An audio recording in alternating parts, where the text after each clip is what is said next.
Pessoal, tudo bem? Começando mais um vídeo aqui no nosso canal nesse domingo maravilhoso de Páscoa. Eu sou a Graciela Santos e hoje o nosso vídeo vai ser especial. Nós vamos preparar aquele banquete para os passarinhos. Vamos lá agora preparar a bandeja dos passarinhos e eu convido vocês a ficarem comigo até o final desse vídeo para nós vermos quais espécies vão aparecer no nosso banquete hoje. E olha aí, pessoal, a bandeja dos passarinhos já está preparada. Na bandeja deles hoje tem pitaia, pimenta, mamão, tem goiaba, morango, laranja champanhe, as melhores misturas de sementes da Nutripássaros e porção dobrada de tenebrio. Aqui tá alguma das misturas que eu coloquei na bandeja dos passarinhos hoje. Com certeza que vocês vão me perguntar se os passarinhos comem pimenta. Sim, os passarinhos comem pimenta. E ao contrário de nós, que quando mordemos a pimenta e sentimos ardor, eles não sentem. O paladar deles é diferente do nosso.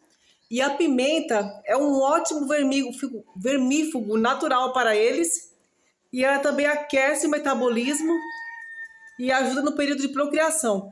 Bom, pessoal, vamos lá colocar agora esse banquete que eles já estão esperando. Eles nesse horário já estão aguardando. E é só eu colocar que eles já descem.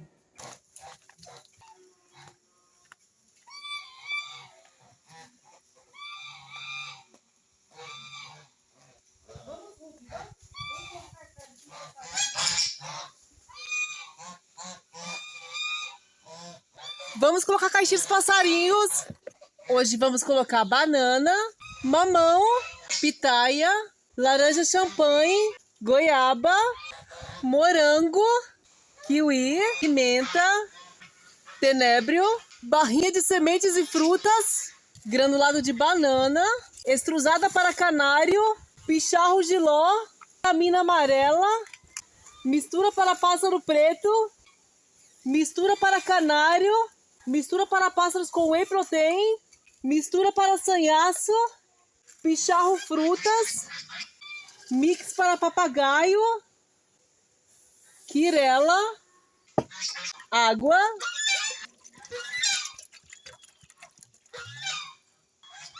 e um bebedouro para os colibris. Agora eu vou deixar a câmera aqui para a gente ver os passarinhos que vão aparecer nessa caixinha.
Bom, pessoal, esse foi o nosso vídeo de hoje. Hoje não vieram tantos passarinhos na caixinha, porque hoje está um dia escuro, um dia frio. Em dias assim eles ficam um pouquinho escondidos. E além de ter comida nessa caixinha, também coloquei comida nas outras caixinhas. Inclusive eu estou gravando aqui na caixinha de cima também. Então por isso que vieram poucas espécies, porque eles dividiram. Mas está sim de passarinhos aqui e vamos fazer outros vídeos como esse. A imagem nesse celular não fica tão boa, ela fica um pouco escura, mas eu estou providenciando para em breve nós temos imagens boas. Eu queria aproveitar e mandar um beijão para alguns dos seguidores que deixaram o nome da cidade aqui nos vídeos. Eu queria mandar um beijão especial para a Lilian, de Caxias do Sul, Rio de Janeiro. Um beijão especial para você, Lilian. Muito obrigada por estar aqui comigo. Muito obrigada por me acompanhar, por assistir a Caixinha dos Passarinhos, por acompanhar aqui o meu trabalho aqui na chácara. Queria mandar um beijão especial também para Michele Gilson de Pernambuco. Um beijão especial para você, Michele. Muito obrigada por estar aqui comigo. Muito obrigada por acompanhar os meus vídeos. Pro Sandro de Limeira, um beijão especial para você. Muito obrigada por estar aqui comigo sempre. Queria mandar um beijo especial também para Marilza Pimenta de São Bernardo do Campo. Aproveitando, mandando um beijo especial para todos os meus seguidores de São Bernardo do Campo. E eu queria mandar um beijo especial a todos vocês que me acompanham, a todos os meus seguidores, todos vocês que estão sempre aqui comigo. Aproveitando, eu queria pedir para vocês que chegaram até aqui e ainda não são seguidores, a todos vocês que chegaram até aqui, não deixaram aquele like ainda, para deixar aquele super like que fortalece bastante aqui o nosso canal. Uma feliz Páscoa para todos, muito obrigada e até o próximo vídeo.